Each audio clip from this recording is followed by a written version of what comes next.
Dia que pegou no dinheiro e foi pô-lo na Rússia, em França. É um caso muito concreto e é simbólico. Porque chegou só aos 75% de imposto. Exatamente. 80%. E, portanto, a tendência das pessoas, à medida que os impostos aumentam e que as pessoas perdem a segurança porque não têm sequer conhecimento do que é que acontece em termos de impostos, não têm sequer segurança de que os impostos sejam aplicados para a frente a partir do momento em que foram criados. Eu já lá vou. A tendência é para que as pessoas, tanto quanto possível, fujam aos impostos, inclusive os ponham fora do país. Já vimos.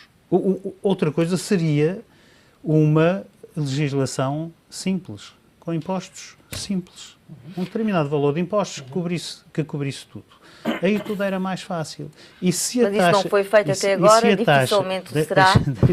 E se a taxa andasse ali à volta dos 25%, praticamente toda a gente pagava impostos. E pode ter a certeza absoluta que a receita era muito maior. Então porquê é que não se avança com essa medida? É evidente que um Ministro de Finanças, como o Jorge Braga de Macedo me disse na altura em que era ele Ministro das Finanças, e tivemos esta conversa, e eu aconselhei a baixar os impostos, ele disse-me, pois é, António, e se não pagarem?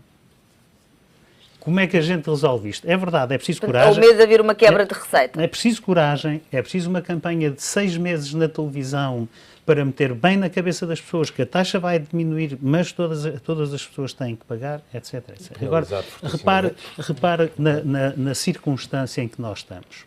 Nós estamos na circunstância seguinte. Eu dou-lhe um exemplo, eu comprei uma quantidade de ações de uma determinada entidade há cerca de 2 anos atrás. Eu sabia nessa altura que se tivesse ações, eu sou um investidor de longo prazo, portanto não ando a fazer trading diário, que se eu tivesse as ações por mais de 12 meses, o que era a minha intenção, e continua a ser, aliás continuo a tê-las, eu pagaria 0 de imposto sobre mais-valia, ou se porventura as transacionasse dentro de um período de 12 meses, pagaria 10%. Perfeitamente justo, sem dúvida nenhuma. Eu sou apanhado neste momento numa situação em que essas ações que eu comprei antes desta lei existir, que agora obriga a um pagamento de 28%, portanto, houve uma mudança na lei, ou não faça trading, se eu tiver as ações durante 5 ou 6 anos, pago na mesma 28%. E já não pago 10%. Me é daí estamos a falar de estabilidade fiscal, não é? Que é outra questão. Não é esta lei. As regras de jogo estavam definidas quando eu apliquei o dinheiro. Elas foram alteradas com efeitos retroativos. Isto é completamente ilegal. Não é admissível. Este é um ponto. Outro ponto é a prática da autoridade tributária. Eu tenho casos concretos. Neste momento tenho um caso concreto. Não é comigo, é um negócio que estamos a tentar fazer, de uma operação que interessa ao banco a quem a entidade que vai vender é devedora, que interessa ao fundo que quer comprar o ativo ou os ativos da entidade devedora. Interessa a toda a gente. A entidade devedora não tem dinheiro para pagar ao fisco impostos. Mas, como a aquisição daquele ativo foi feito antes de 1951, provavelmente. Não interessa. 1900 e não sei o quê. 86, é coisa do género. Não tem que pagar impostos. Aquela transação não tem que pagar impostos. E é um valor muito grande. Mas abordada a autoridade tributária, a própria autoridade tributária disse: nós temos instruções para cobrar. Então, mas está aqui que não pode. Não, nós vamos cobrar. Vocês depois vão para o tribunal e daqui por uns anos ganham de certeza isso. Pois, mas a entidade que vai vender o ativo não tem dinheiro para fazer aquele pagamento. E, portanto, veja ao ponto a que se chegou.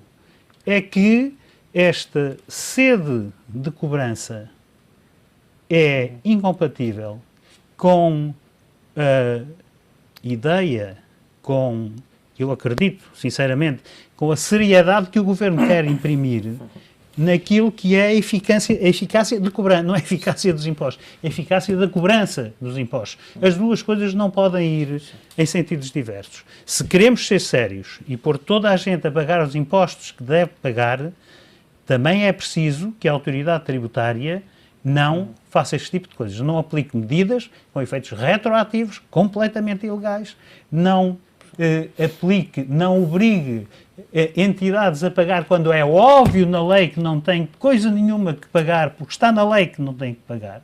E, portanto, é preciso agora que o Governo faça este trabalho, este caminho, de dizer à autoridade tributária que tem que ser uma entidade séria. Miguel Varela, concorda com António Neto da Silva? Tem havido aqui situações em que a administração fiscal parece que é cega e não olha em concreto para as situações? Concordo e até vou aproveitar para falar aqui na questão que foi já aqui levantada, na questão de haver uma taxa única. Portanto, há coisas que... Aquilo que vem dos países de leste nem tudo é mau. Há coisas que às vezes se podem ser tidas como referência e utilizadas. Há países que têm essa taxa única? Sim, é chamado flat tax. Portanto, e não é só nos países de leste. Portanto, estamos a falar, por exemplo, Nova Zelândia também tem, o Canadá também está a estudar isso, a Austrália também está a estudar isso. O flat tax, nós temos um sistema fiscal baseado na progressividade, pelo menos quando se fala no IRS, não é? Na progressividade do imposto. Portanto, as pessoas que recebem menos pagam uma taxa menor, as pessoas que recebem mais pagam uma taxa maior. Portanto, é progressivo. Mas não deixa... Portanto, os outros, o sistema é um bocadinho diferente, é só proporcional. Portanto, uma porcentagem é uma proporção de qualquer coisa, não é? Portanto, como dizia ali o António há bocado, se toda a gente pagasse a mesma taxa, imagine 20% ou 25% de imposto, portanto, uma pessoa que ganha 500 euros paga 20% do seu rendimento. Uma pessoa que ganha 20 mil euros por mês paga 20% do seu rendimento. Portanto, 20% de 20 mil é mais do que 20% de 500 também. Portanto, aqui é uma proporção que toda a gente sabe qual é. Portanto, a pessoa pode sempre ambicionar a ganhar mais, não é?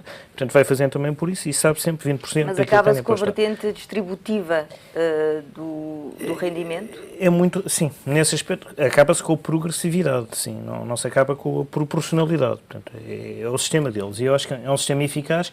E o que é que isto implica também? Implica que este emaranhado de leis, da administração fiscal, da fiscalização, portanto, toda a apresentação das obrigações declarativas, depois aquilo que são as deduções específicas, os abatimentos, portanto, tudo aquilo que é confuso, tudo aquilo que é um convite até à confusão, quer dizer, que foi feito exatamente, eu não tenho nada contra os juristas, mas para alguns especialistas em direito fiscal serem os descodificadores de uma máquina que parece que é uma grande complexidade. Quer dizer, eu sou a favor de uma coisa muito simples, que toda a gente saiba ler. Portanto, 20% do rendimento é sempre entregue ao Estado. O que dispensa as pessoas de entregar declarações ao fim do ano, o que poupa dinheiro ao Estado, poupa tempo ao Estado, poupa a fiscalização ao Estado e toda a gente sabe que tem que pagar aquele montante.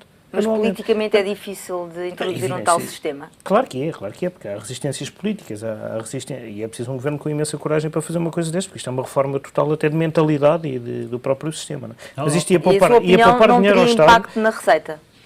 Nenhum. Aliás, eu fiz um estudo há um tempo, até coordenado, que deu até várias teses de mestrado sobre isto, o que prova, há uma diminuição, há claramente uma diminuição de receita, mas é uma coisa simbólica, estamos a falar para aí de 8% ou 9% a menos de receita fiscal. Mas aquilo que se poupa em termos de despesa compensa claramente, em termos de burocracia, em termos de tempo, em termos até de mentalidade, de evolução de mentalidade dos cidadãos, facilita imenso e também todo o processo. Facilitaria o trabalho da própria máquina fiscal, com certeza. Máquina fiscal. Sim. Claro, há um ponto... os impostos como eles estão são de uma perversidade total. Quando se faz a consideração de quanto é que, em princípio, as pessoas pagam de impostos, estamos ali 60%, 80%, a perversidade vai ao ponto. Nós que temos empresas, temos as nossas empresas, sabemos isto. Alguns, só o contabilista é que sabe, mas neste caso concreto, normalmente nós sabemos isto. Há um conjunto de despesas que as empresas fazem, ou que as pessoas fazem ao serviço das empresas, cujos impostos, que não são consideradas custo. Não são consideradas custo, em que o IVA, o Imposto sobre Valor Acrescentado, foi criado como um imposto neutro. Significa isto, que não pode distorcer os preços. O IVA de um conjunto, se tiver um almoço de trabalho, o IVA não me é descontado como custo. Ou seja, a própria natureza do Imposto sobre Valor Acrescentado distorce a afetação dos recursos quando é completamente contrário ao princípio da criação do Imposto sobre Valor Acrescentado, que é um imposto que não deve influenciar no preço relativo das coisas, exceto, obviamente, no consumidor final. Tributação autónoma, whatever. Isto é de uma perversidade. Foram alterações que foram feitas IRS paga-se X e IRC paga-se Y. Está bem. E os impostos que resultam de não serem considerados custos, custos que de facto são custos. Ou seja, hoje as empresas pagam mais... Carla, mas pior, porque o Miguel disse ali uma coisa que também é muito importante, que é a atitude, é a mentalidade da máquina fiscal. Repare, quando me dizem, eu não aceito este custo que você apresenta como um custo da empresa, porque você de certeza está aqui a aldrabar e vai almoçar com a família de vez em quando, e portanto eu não aceito.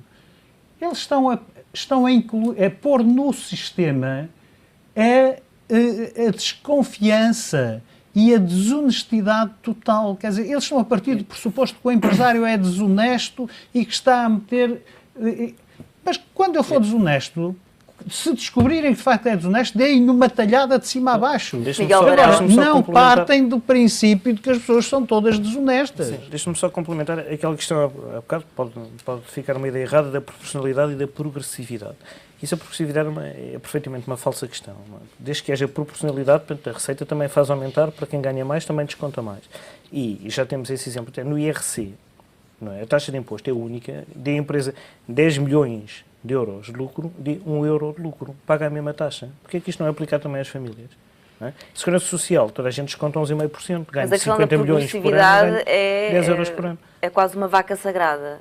Mas porquê é que há de ser no IRS e não no IRC? Não me parece que seja. Mas há uma forma de resolver isto da vaca sagrada, que é os mais pobres, de facto, não devem pagar... Então faz-se uma coisa, aplica-se. Eu estou a dizer isto, estou a lançar, não fiz os cálculos e, portanto, mas estou a lançar. Então, multiplica-se por 500 euros o número de pessoas da família, do agregado familiar. E até esse valor não pagam rigorosamente nada, nem 1% nem 2%, não pagam, ponto final. E a partir daí pagam a taxa única. Porque essa questão foi levantada, por exemplo, pelo Partido Socialista no caso do quociente conjugal. Sim. Que levantava esse tipo de questões. Mas quando nós vemos um orçamento de Estado, já viu a densidade de um orçamento de Estado em termos fiscais? A pessoa está dias inteiros, quem quiser ter a intenção de ler aquilo, é uma coisa que é de facto completamente inatingível. Não dá, quer dizer, não só, mesmo os próprios especialistas passam o dia inteiro a estudar a situação. E realmente aquilo que eu acho que nós temos que progredir, porque repara, qual é que é o denominador comum daquilo que nós estávamos aqui a falar, do que o Miguel dizia e do que o António dizia, é que antigamente, e aliás aparentemente um próprio Ministro das Finanças o confidenciou ao António, disse, então e se não pagarem? E se não pagarem, portanto, não podemos fazer reformas porque temos medo que as pessoas não paguem.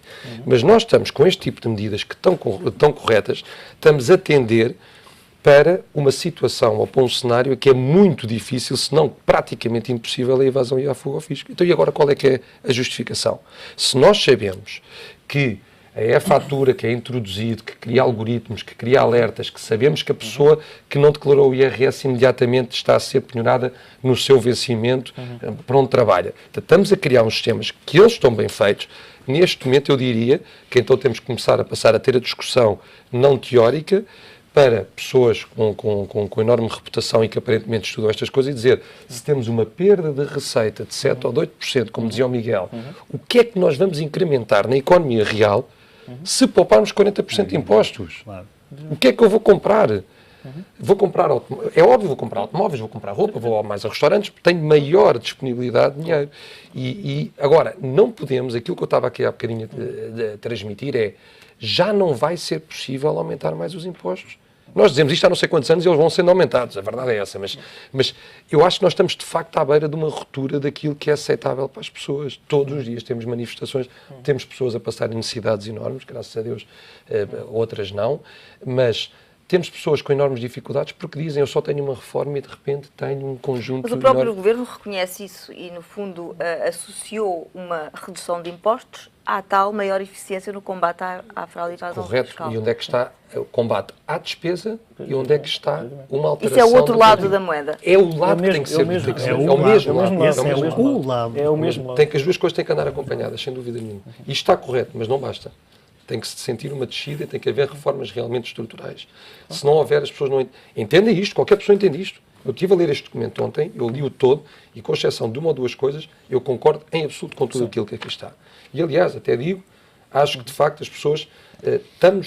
há muitos anos atrás havia uma pessoa no âmbito de uma empresa que desenvolve estes sistemas para o Estado e que me dizia, Fernando, dentro de muito poucos anos temos tudo, mas absolutamente tudo cruzado. Estamos a chegar a esse ponto. Está tudo cruzado neste momento. É muito difícil não se apanhar alguma coisa. Depois, outra coisa completamente diferente é se temos meios humanos e informáticos para que este cruzamento de dados se torne efetivo na parte real. E hoje temos. Nós hoje não há nenhum funcionário que mande penhorar uma conta bancária. Isto é feito automaticamente. Nós sabemos que hoje, para reagirmos a um processo do Estado, primeiro temos que caucionar e depois temos que discutir. Quantas pessoas têm dinheiro para caucionar? E sabe como é que é caucionar? Essa dívida é, por hipótese, 1.000 euros. Para eu caucionar não é 1.000, é 1.000 mais 25%. Para que um cidadão consiga contestar uma decisão tem que contratar um advogado, tem que pagar primeiro, se não quiser outro tipo de efeitos, tem que pagar primeiro, ou pagar ou caucionar, ou arranjar qualquer tipo de garantia, nos termos da lei, contratar um advogado e discutir o assunto, que pode demorar até 6 anos, 7 anos, se forem tribunais judiciais, se forem tribunais arbitrais, muito menos. Com o dinheiro depositado no banco. Com o dinheiro depositado, sem ter acesso a ele. Mais 25% do que a dívida original. Portanto, os meios, em tese, estão todos corretos.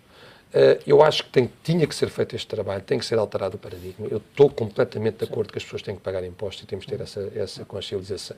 Mas acha que as pessoas, de facto, estão mais conscientes de que no lado das pessoas, o lado das pessoas, dos trabalhadores, têm que estar conscientes ou não têm que estar conscientes, quer dizer, fazem-no porque são obrigadas a fazer. No lado dos empresários, eu nos últimos anos senti uma alteração muitíssimo grande, então, das novas gerações, que estão completamente conscientes de que faz parte e, como digo, acho que na ordem de prioridades, o Estado antigamente entrava em último e hoje em dia, se não entra ali a par dos vencimentos, entra quase. Portanto, eu diria que, como existe o tal medo, que as coisas são tão rápidas, tão eficientes... É mais o medo, propriamente, do que uma alteração de mentalidade. Não é uma cidadania, como se quer dizer aqui no documento, porque para essa cidadania, para essa harmonia entre o cidadão, empresas e Estado em termos de impostos, há uma coisa que é um pressuposto básico, não podemos estar a pagar as taxas que estamos a pagar. Só quando elas se reduzirem é que existe essa harmonia. Então aí existe harmonia. Aí eu sou o primeiro a dizer, o António não paga impostos, e eu vou dizer, o António não paga impostos. Não está correto, porque não precisa de o fazer. E hoje em dia, muita gente acha isto, portanto, o que é que este documento diz? Os cidadãos devem fazer parte do combate à fuga e à evasão fiscal. Muito bem, com certeza. Mas quantos cidadãos perguntados disserem se tivesse hipótese, se conseguisse não pagar 70%, são 240 dias do nosso ano, estamos a trabalhar para o Estado. E o resto é que estamos a trabalhar para nós e para as nossas famílias. Isto é uma coisa que, conceptualmente, para qualquer um de nós nesta mesa, tenho a certeza que não é aceitável. E é esta harmonia que, para se gerar, tem que descer. António Neto da Silva, o que é que acha dos incentivos que o Governo tem estado a dar aos contribuintes para que paguem os seus impostos? Por exemplo, o sorteio da fatura da sorte. Os automóveis. Ouça, os incentivos são muito simples. É conseguir... Os vistos têm sido eficazes, as pessoas têm aderido. Claro que sim. O Estado tem sido muito inteligente, porque, por essa via, consegue que uma grande parte dos cidadãos entregue as faturas e, através do cruzamento, portanto, verifica quem é o emitente da fatura e, através do cruzamento, vê se o emitente está a declarar faturas. Portanto, isto é um sistema inteligentíssimo de beneficiar quem faz compras, digamos, e de controlar quem vendeu. O sistema em si é um sistema inteligentíssimo. Miguel Varela. Eu acho que também quem ganha muito com isto também é a Audi, não é? A Audi também ganhou com isto e eu acho que há aqui coisas que deviam ter sido pensadas, mais bem pensadas, em vez de dar um Audi, por exemplo, se ganha o ordenado mínimo nacional, tem só de sair o Audi e não tem dinheiro para o sustentar também. Portanto, em vez de dar o automóvel... Mas, pelo visto, o Estado sai a ganhar. Claro que sai a ganhar. Mas mais do que gasta mas se iríamos todos a ganhar, se em vez de dar o carro, dava, por exemplo, os 40 mil euros a que corresponde o valor do carro para a pessoa gastar na economia. Ou seja, ia ganhar mais dinheiro com o IVA, com o consumo, com as coisas todas. O problema neste momento, e como dizia muito bem o Fernando, é que as pessoas não consomem nem investem, onde o Estado também pode ir buscar mais dinheiro também. Portanto, libertando rendimento disponível para as pessoas, baixando claramente a carga fiscal. Isso não está a acontecer. Quer dizer, é cobrar impostos a todo o custo. Aliás, aqui no próprio documento, chega ao ponto de controlar os estoques das empresas, quer dizer, as guias de transporte das empresas, que isto começa a ser um exagero, e proibir pagamentos acima de 1.000 euros em dinheiro. Quer dizer, e há maneiras de contornar isto, há coisas aqui que são poéticas, não? A pessoa, em vez de pagar 10.000 para comprar 10 coisas, tem 10 faturas, ou faturas, ou 100 faturas, paga é faseado em 10 vezes. Quer dizer, são coisas, aqui algumas coisas são poéticas, mas é um documento bem feito, mas espelha aqui claramente que a intenção do Estado é continuar a sufocar as empresas, as famílias, para alimentar o mundo. Vou só chamar aqui a alteração de 2 ou 3 medidas que eu acho que estão muito bem feitas e que realmente nota uma enorme atenção da parte do Estado àquilo que é a economia real.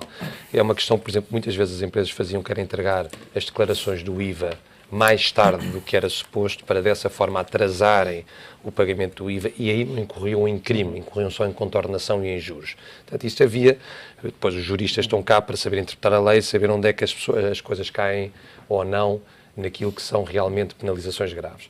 E o Estado veio dizer, nós detectamos que se uma empresa está a deduzir o IVA, portanto está, ao fim e ao cabo, a recuperar um IVA da aquisição de determinado bem, serviço ou produto de uma empresa, e não está ao mesmo tempo a entregar em tempo a sua declaração, há um alerta que vai obrigar a que isso aconteça.